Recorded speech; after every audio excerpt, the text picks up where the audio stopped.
Welcome, viewers on Facebook Live and future listeners, and welcome, Andrea. Thank you. Really exciting here to host our episode of MED's Talk Story. First off, I'm Ray Lopez Calderon. I'm a strategic advisor with More Equitable Democracy, MED. And I got started many years ago in political activism, started here actually in California, where we're at in San Diego. As a kid, I was a volunteer organizer for the United Farm Workers back in the day, and then sort of graduated into, community organizing, worked on a national level in faith-based organizations, created like a day laborers organization in Chicago, was also ended up joining Democracy and Electoral Reform about 15 years ago, worked with Common Cause in the national office in DC, worked in Illinois, worked in Ohio, Minnesota, been all over the place, but my home base is here in San Diego. And speaking of San Diego, we would like to acknowledge where we're at in terms of this is, indigenous land. And so this is the ancestral home to several tribes. Most prominently in this spot is the Kumeyaay and the Diegueño indigenous tribes. There's also other indigenous tribes in the region, but we're definitely in Kumeyaay land right here. So for those of you who haven't joined us with Talk Story before, I'll tell you a little bit about what we're doing. This comes from a Pacific Islander Hawaiian heritage. Hawaiian, the indigenous language, was an oral language passed down through stories from generation to generation before Europeans arrived. To talk story is to converse, share experiences, to be raw, authentic, and thus bonding with those you are sharing with in the moment. And that's what we're going to do here today. Talk Story is generally with leaders of color who are reshaping and transforming our democracy. And to make it fun, we'll have a few little games built in here.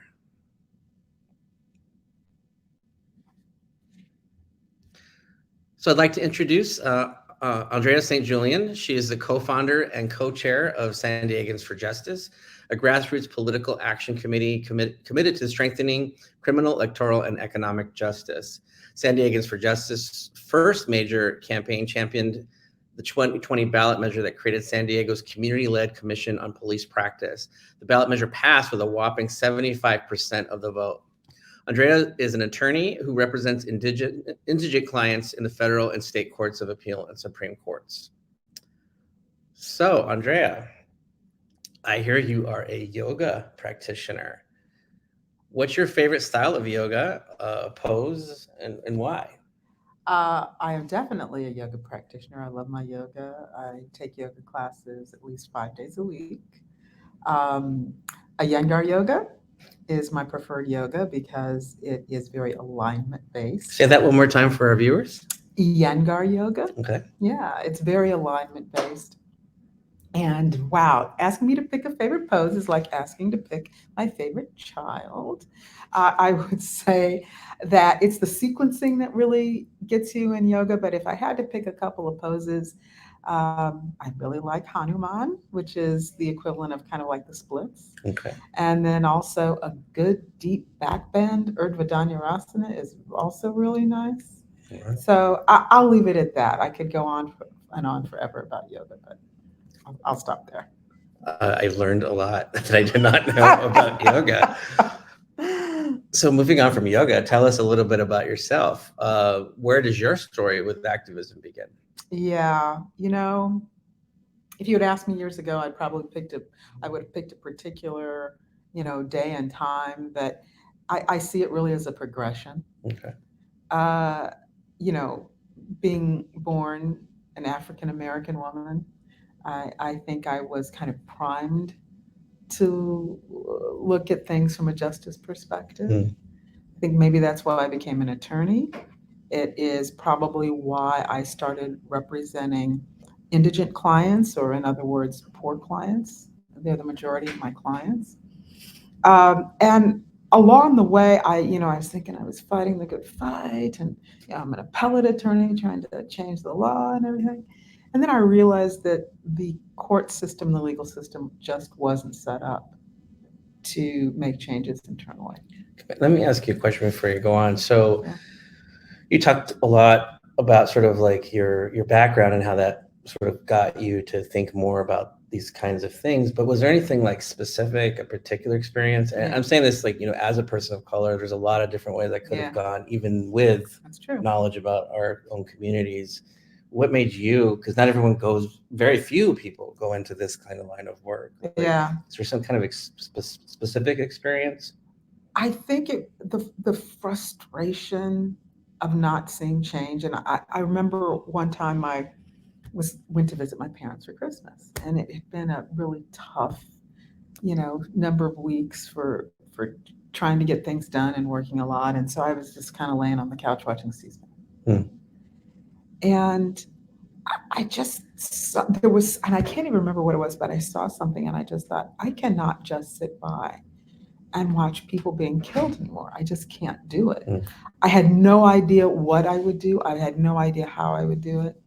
But I just said, I've got to do more. And so I started just joining things and not even knowing where I was going, Like organizations, like meetings. Meetings. Like organizations. I would looked for organizations online. I went to meetings, and I joined one organization in particular that was a peace organization. Okay.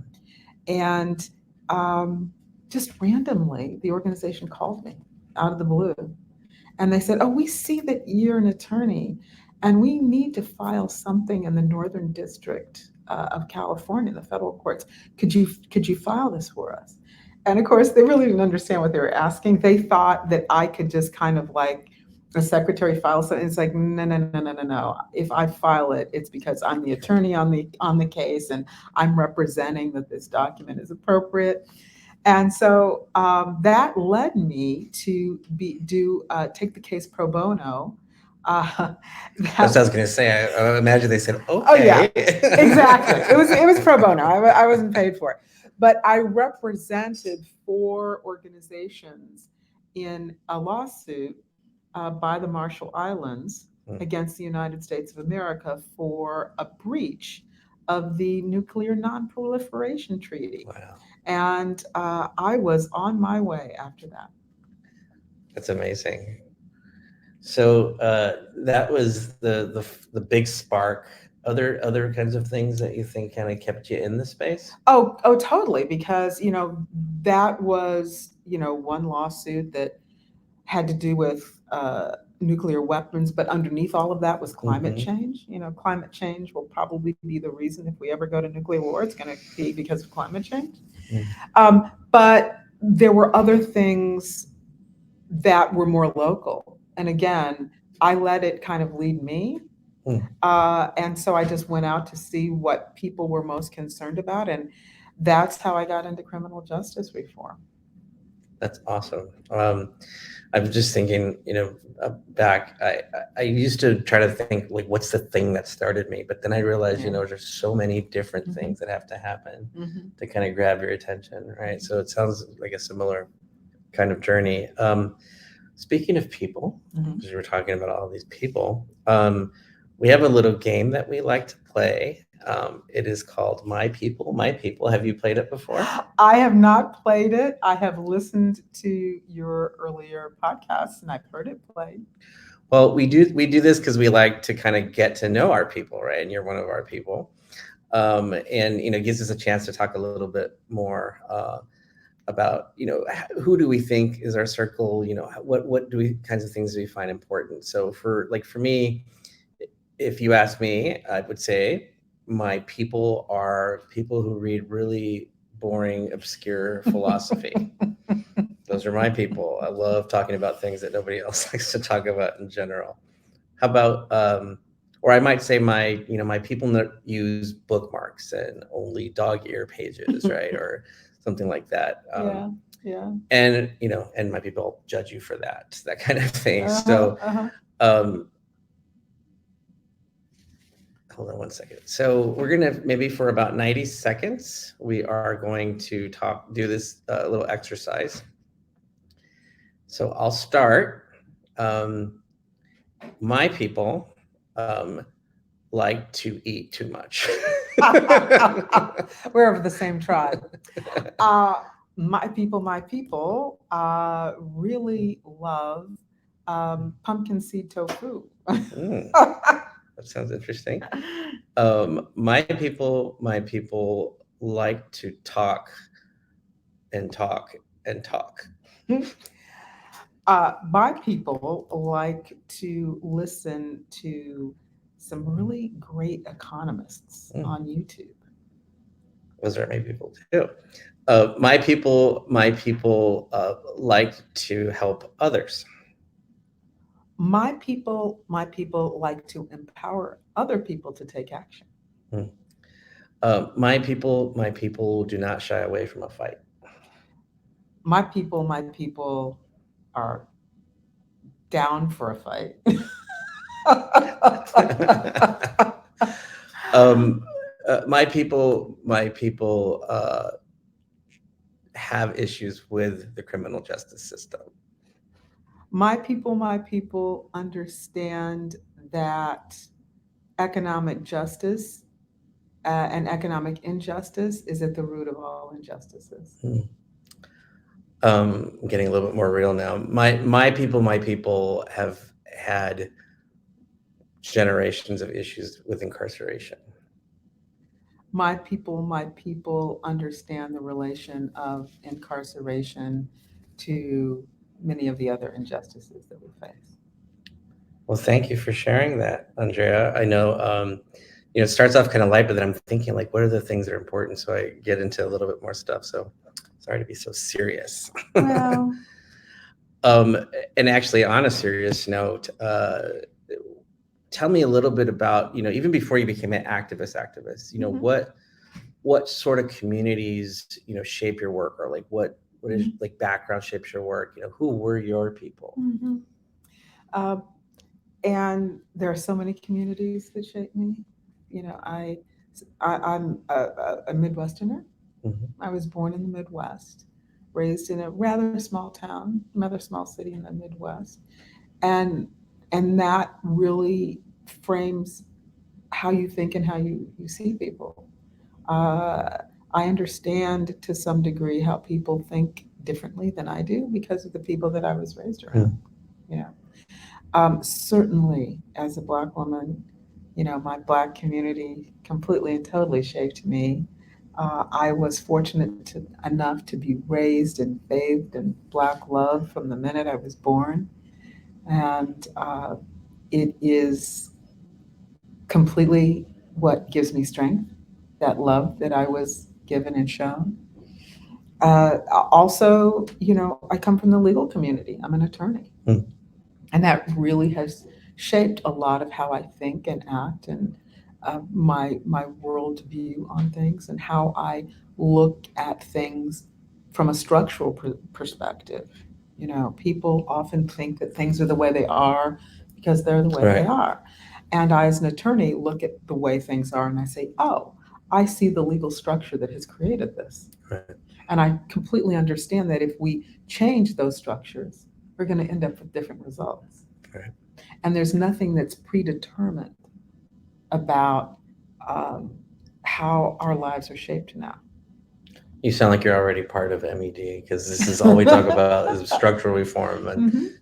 a lot of our peers, are really busy, and they need to do this, but they're really busy, but treating symptoms Mhm. of a lot of electoral problems. But the structure itself is intact, and that's our Absolutely. issue. Mhm. So you started talking about your legal work and the kinds of fights you do. So just a little bit more about San Diegans for Justice. I know that it works on three pillars: democracy reform, criminal justice reform, and economic justice. But for the rest of us who don't know what those things are, can you connect the dots between those three issues? Like, how are they related? Yeah. So I think as I was saying, I was led and called to do criminal justice work because that's where the community was at and that's what was concerning the community most. And in looking at that, um, you need to look at kind of the roots of where the criminal justice system started, and most specifically policing. Mm-hmm.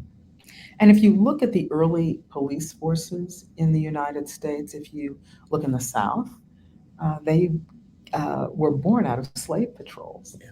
right? Um, and they were, people who were going out, communities who got together to ensure that slaves didn't escape or Hmm. they didn't revolt, right? And so it was built around an economic system of slavery, okay? And in the North, if you look at the North, you see the police forces that were created there were created from individuals who had been hired by the mercantile interests Hmm. to keep the workers in place. Again, policing in the North also came out of an economic system and a desire to keep a particular economic system in place. And when you look a little bit further, as these police forces began to be formed, a lot of what they did is they fixed elections, Right. again, to maintain the economic systems that were in place. And when you look at all that, you see how criminal justice, economic justice, and electoral justice are very related.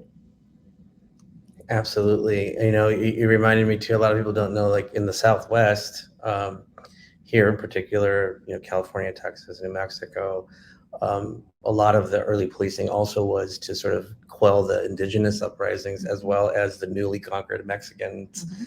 in the area. I always point to the Texas Rangers, who literally were created to keep Mexicans in line, but there's photos of them like lynching the Mexicans in the Mhm. Southwest, and it's like a lot of pretty much everywhere you point to is it falls under the rubric that you just Mhm. explained to us. So, and speaking of structural reforms or more like powerful reforms, I know that San Diegans for Justice was deeply involved in placing a measure on the 2020 ballot, right, to replace the former community review board with an independent community-led commission on police practices to bring public trust back as much as you can, bring public trust back to the San Diego Police Department, and hold them accountable a little bit more, right? Tell me a little bit more about San Diegans for Justice work on Measure B, and what did it reveal to you about the democratic process? Yeah, yeah. Um, and again, I got started on that by chance, Mm. right? Because I think it's really important for people to know that taking that first step, even when you don't know where you're going, is so important. You know, uh, we just need to keep moving forward. So I went to a meeting Mm. and was talking to a woman I had never met who was sitting next to me, Mm. and she was telling me about the what used to be called the commission, um, actually it was the Citizens Review Board, Mm. and that was essentially set up. It was supposed to be, or it was touted as a watchdog over the San Diego Police Department, when in fact it had literally been created by the police department itself. Literally, the police department put it on the ballot so that they could create an entity that they could control and could in fact not interfere with what they were Mm. doing. And of course, what's had to be changed. I mean, so what I did was I sat down and I wrote a ballot. I wrote an amendment to the San Diego City Charter Mm. to create an independent commission. And little did I know that over the next 7, 8 years, I was going to be working to make sure that um, proposed amendment got on the ballot. And then once it got on the ballot, that it passed. Mhm. And that when it passed, make sure that the commission gets up and running in an appropriate way. So that's what I've really been working on, and San Diegans for Justice has been working on over the past 7 or 8 years. So you make it out sound so easy. Yeah. I did skip over that hard part, and the reason it took us about 5, 6 years to even get it on the ballot. Right. And it was because we were betrayed, sabotaged, lied on at every step of the way, not by community members, but Mm. essentially by the police union. Wow. Uh, it and and I won't act like I'm shocked. I know, I'm shocked. I'm shocked. But the key was that we kept on, you know, and when, we formed San Diegans for Justice to actually run the campaign, and get this charter member on the ballot, we had no money. I mean, of course we had no money. We Right. had not, and Well, it's California. It costs a lot of it money. costs a lot of money, and we really didn't have any, but we had been working on it, and we had been working with community members on it. And to our great and grand surprise, we won with just shy of 75% of the vote. That's And amazing. San Diego is not a hotbed of progressivism. Yeah. We're a military town, so it really. I think Yeah, a lot of our viewers who are from other parts of the country had no idea about yeah, that, because yeah, California is always painted as this big yeah, progressive, yeah, crazy town. yeah, exactly, and that's really not the case here in San Diego. And it, not that it was a surprise, but after the ballot measure passed, we still had so much work to do. And that's another thing I think that people forget. They think that, you can just pass a law and then everything's all right, all nice and all good and all fine. And I, as an appellate attorney, know that not at all to be the case. That's when the real work Right. starts Exactly. of shaping what the law around this new law that's been passed, what that's going to look like. And so we've been working on that for the past 2 years since the passage, making sure that the commission is what it should be.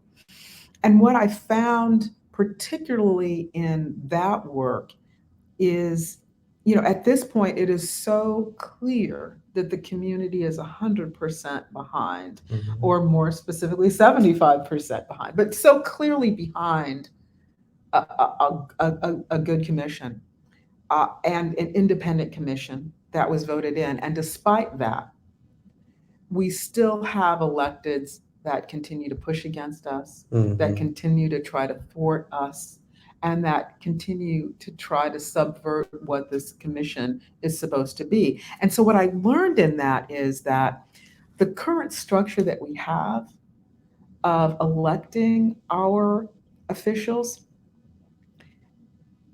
doesn't really require them to be accountable Hmm.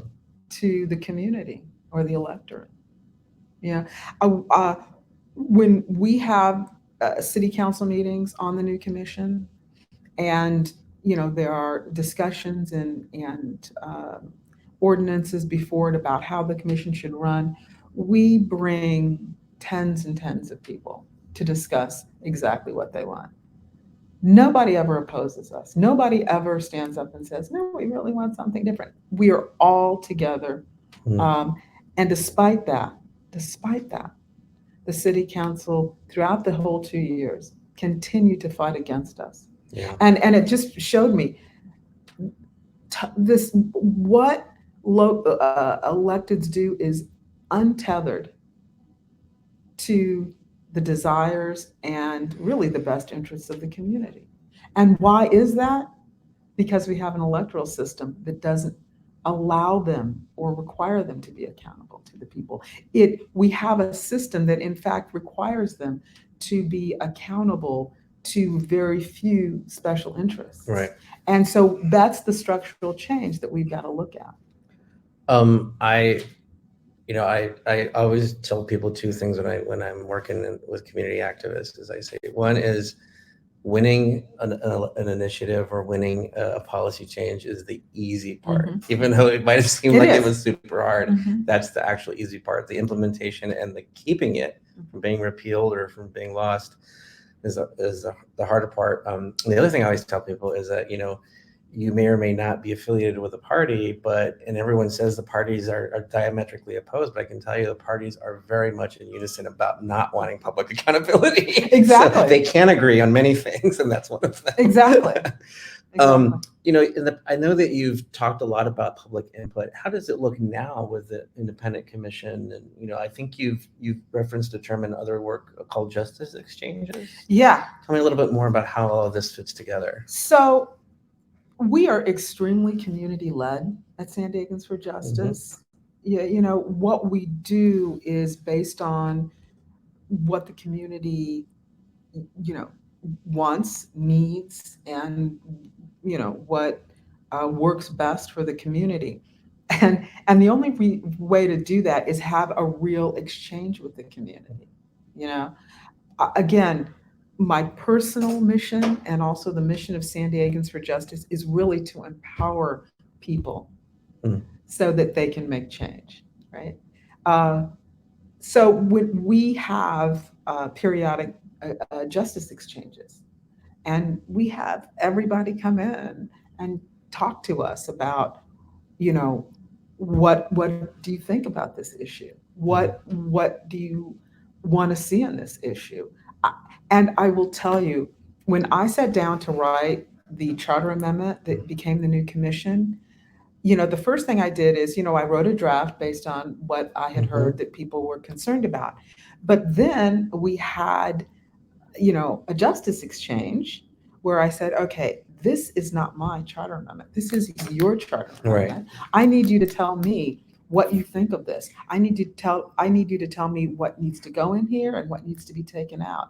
And I will tell you, there has not been a single justice exchange where I have not gotten at least one bit of genius from the community. I mean, there is true genius in the community if you only listen. Exactly. Listen and then incorporate. And I still remember the very first justice exchange that we had. This one woman, very quiet, who hadn't said anything during the event, came up to me afterward and she said, you know, I work with women who are victims of domestic violence. And she said, a lot of them, their partners are law enforcement. She said, they have nowhere to go. Right. Absolutely nowhere to go. And I immediately went back and put in a provision in the charter amendment that the commission could review complaints about domestic violence regarding law enforcement ordinances. And that provision made it all the way through. And that is now part of the new commission. And I think of that woman who I don't even know her name. But it was absolute genius, and it was so important. And there are a lot of stories like that. Right. But I think part of the problem is, because I see people trying to replicate kind of what we're doing a little bit. And I feel bad because it's like they don't get it.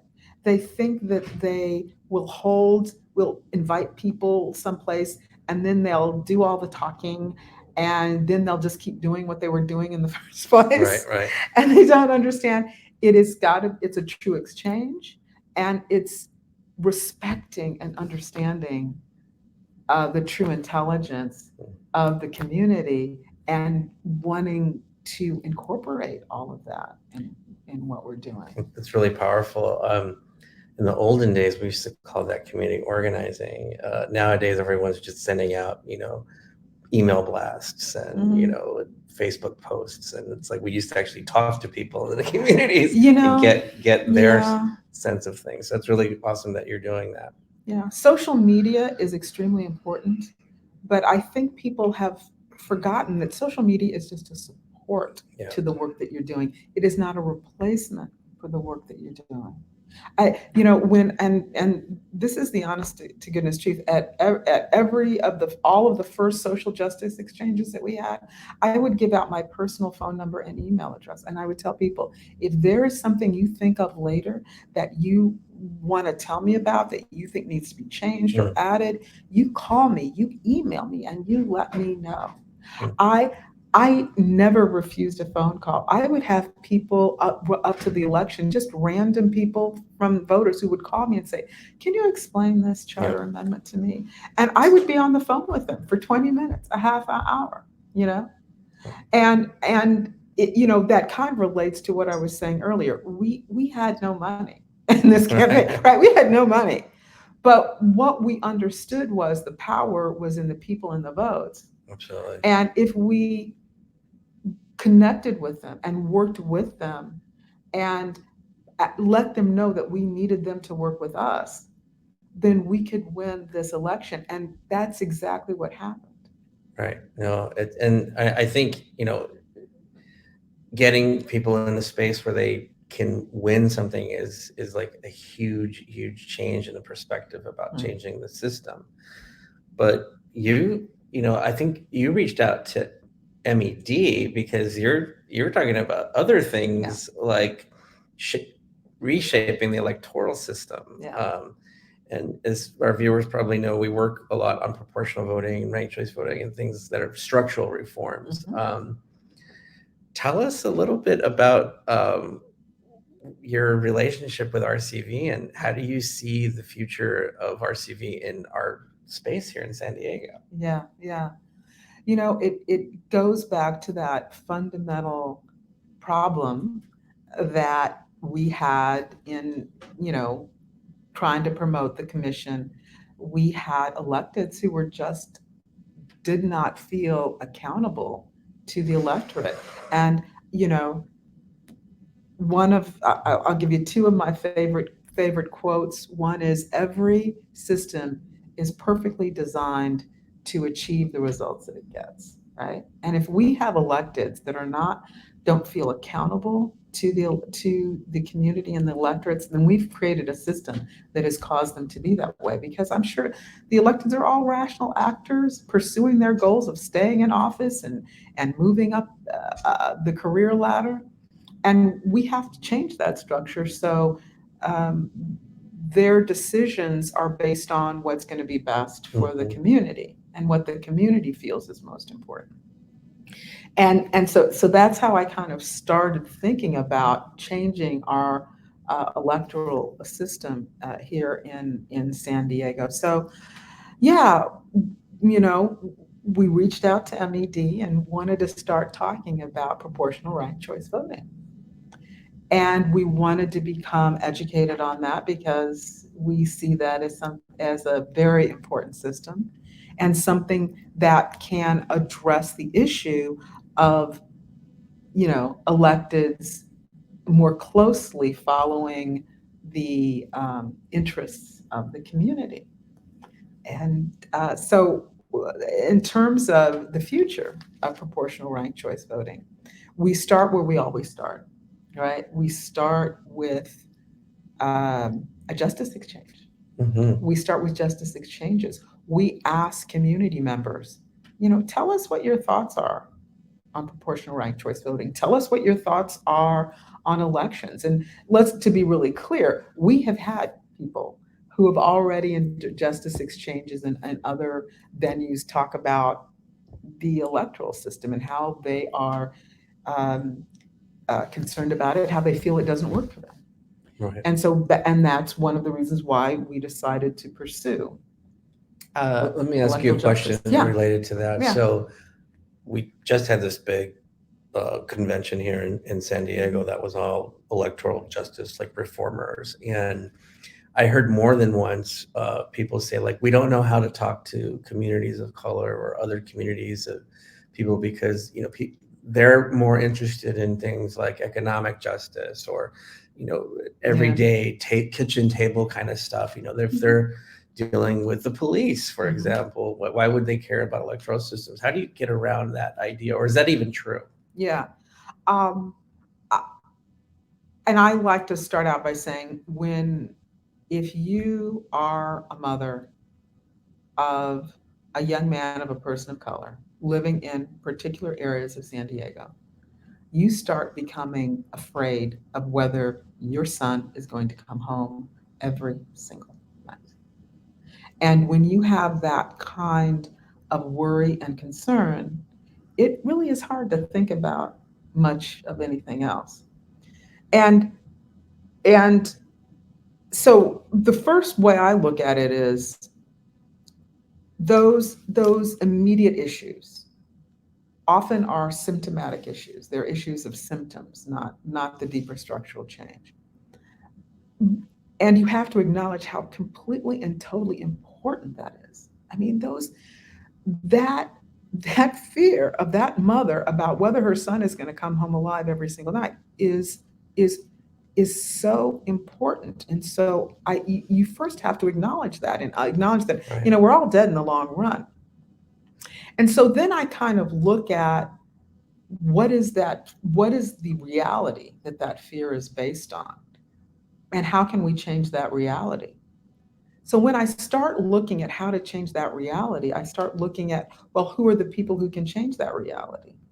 And so then when I look at that, I look at, a lot of those people are electeds. All right. So when I go to those electeds to try to see how I can change these things, and they don't want to listen to me because our electoral system doesn't um, doesn't it doesn't benefit them to listen to me, Right. then I can say, oh, wait a second. So if we want to address this immediate concern, we need to make sure that we have an electoral system that is going to um, uh, benefit those elected officials that will listen to your particular needs. And and so we've got to make sure it's not an either or, it's an and, that we understand the pain that people feel immediately into today, and also let people know that's exactly what we want to address, and we need to address it by structural change Mm. and electoral reform. When because And I just think of this, for the last, what, 8 7 8 years, I have been working and fighting on creating a commission for police practices. Mm. That has got to be one of 100,000 problems in this city. And I have had to use all of my personal resources, as have dozens and dozens, if not hundreds, of other people in this city who have also worked together to do this on one issue. And the reason why we had to work so hard is because we have electeds who aren't going to really benefit by listening to us. Right. That's an amazing waste of time and energy. Think of how much other work these hundreds of people who have worked on this commission could have done if they weren't stonewalled and and thwarted time and time again by the electeds that our system produces. Absolutely. So let me just try to summarize a little bit what you said, because I think this is, I think the wisdom in what you said is what a lot of people don't grasp, because I think they're thinking about the reforms. They're not thinking about the people who need the reforms. So, I think, you start with what people are dealing with and what people's reality is, right? So you meet people where they're at, as the old cliche says, and then you move them to the next thing, like, well, how would you solve that? And then what are the things that you really need to change to make the world different? Does that sound about right? Yeah, and then also another thing is another very simple saying, you know, if I can't plan with you, I can't stand with you. Mm. And oftentimes in certain circles, you see people who are very well meaning, who come up with an idea of what they think is great, and then want to pursue that, but they don't want to include you in planning and shaping what that process Mhm. is going to be. And you know, we nobody's going to go along with that dog Right. whistle. It's not like, if you are sincere that this is going to be something, or you've got a plan that you think is going to be good for all people, then have people come in and tell you what they think is best and how they think it's best and what the process should be. Mhm. If I came in with the arrogance is, I know exactly what's right and I know exactly how to do this, and I just want you to come on and join me, nobody's going to join me. Why Right. would you do that? Exactly. Agreed. You've said several times that you want to get people, or you help people look at structural change. There's a lot of folks in the activist and policy space that say they're reformers, Mhm. but what do you really think is the key difference between reform and Mhm. structural change? Yeah, and again, those words are different in the mouths of different people. Hmm. I think, it goes to attacking symptoms as opposed to attacking root cause, Mhm. right? And there is a place for attacking symptoms. There is a place, because that's the short run. That is, you've got a thorn in your thumb right now and you want to put some salve on it to make it feel better. But the root cause is, why don't you take the thorn out? Exactly. Why don't you take the thorn out? Both are appropriate. You gotta, and you Or make even take out the bush or plants that gave you the exactly, or get rid of that bush. There's a place for each and every one of those things. And I think one of the things that becomes a problem in the work that we do to try to make changes, some people feel that it's more important to attack the symptoms. Some people think it's more important to attack the root causes. And we don't realize that we should respect um, both of those issues, and we can work together to do all of those to do all of those things, because it's kind of like the elephant metaphor. We're all just looking at a different piece of the elephant, but we really need to, if we get together, we can look at the whole thing.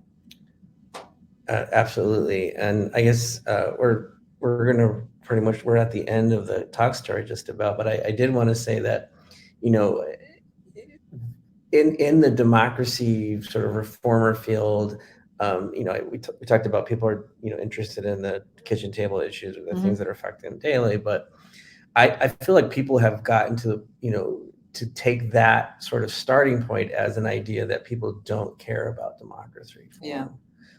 How do you feel about that? Yeah, I very strongly disagree. What I think, I like to quote Alice Walker on this one. She has a quote that says the most common way that people give up power is to believe that they don't have any. Mm. And I think that is what affects a vast majority of our communities. We don't think we have any power. We don't think we can make any type of change. And I will tell you one thing, the thing I have learned most from the social justice work that I have done is that we have all the power. We have absolutely all the power, period. We just don't Amen. believe that we have it. And based on that belief, we give it away to others. Right? Absolutely.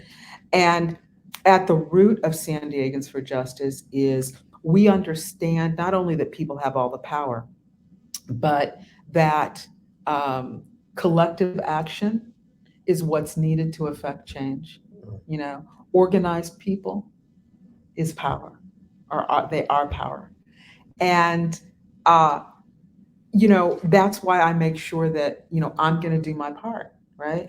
That's why I created San Diegans for Justice with my co-chair, Marisa Martin Talbert. It is because I feel that I can work, and San Diegans for Justice can work as a vessel to organize people to work collectively. And we understand that people feel as if they don't understand the issues, that they don't have power, that they don't know where to start. And that's fine. I started out exactly the same way, But you just need to take that step forward. And for us, what we did at San Diegans for Justice is not only did we organize this organization, but we have one thing that I just really love. We have 10-minute Tuesdays once a month.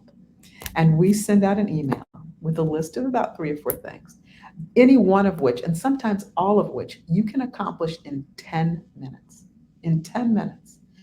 And through those, taking one or more of those actions, you can affect true change, because we have organized people to do the exact same thing. Absolutely. Yeah. And so I want people to understand not only that they have the power, but it is not hard to use that power to make change. Absolutely. Yeah. Well, thank you for that. Well, we're going to go ahead and wrap up, but I did want to ask you a fun trivia question because, we like to play games. Okay. We like to have trivia. Okay. So see if you can name this state. Okay. This state was nearly split in two in 1850 when pro-slavery secessionists moved into the lower half of the state, demanding that they be their own state where slavery could be legal. Over 75% of the vote approved the measure, but the matter faded away with the outbreak of the Civil War. Can you name that state? Was that California? Absolutely, California. Of course, it was going to be California. I think I say this as a Californian. I think it's amazing that people talk about slavery. They talk about a lot of these issues, and it's always focused on the East, right? Mhm. Not even the Midwest, right? Just the Yeah. East or the South. Mhm. And like California was a hotbed of racism and craziness. So, that's for our viewers who didn't know California's interesting history. And where was the Ku Klux Klan founded? There you go. San Diego County. So, we passed legislation in 2010 that created a system that calls for top two vote getters in a primary to advance the general election. I was going to do another what is this state, but it's still so obvious that this is a California question. I changed it up a little bit. But we're also the home of the top two primaries. So that's another a good thing. So we have a interesting, complicated past, but we also have a sort of interesting present and future when it comes to changing electoral systems. I won't get you to talk about the top two because there's issues with the top two. But that's pretty much the main point to take away is that no matter what state you're in, no matter what part of the country is, there's reform to be done, right? And structural reform is really complicated, but it is worth it because you can change all the other issues that people care about. Yeah. It's foundational. It's foundational. So I'm going to just go ahead and say thank you to all of our viewers out there. Thank you for connecting with MED and coming to hear our story with Andrea St. Julian from San Diegans for Justice. Before we close, do you have any other thoughts? I would like everyone listening to this podcast to go to sandiegansforjustice.com and sign up with your email. It doesn't cost anything. And we need you. I mean, we cannot do this work. We cannot make this change without everyone coming on board. And we will not waste your time. We will make it as simple as possible for you. And we need you. Right. And you have a donate page on your website? We do. We are not a pay-to-play organization, but we want you to come and sign up. But if you would like to donate to us, we would be more than happy to accept that donation. Great. And I'll say this just as an activist, a lot of the work that gets done is often not funded. It's not funded. It is the hard work of folks like Andrea who give their time, their blood, their sweat, their tears to make this happen. So if there's anyone's watching this that has the ability to help out, please do donate to San Diegans for Justice. All right. Thank you very much. We're out.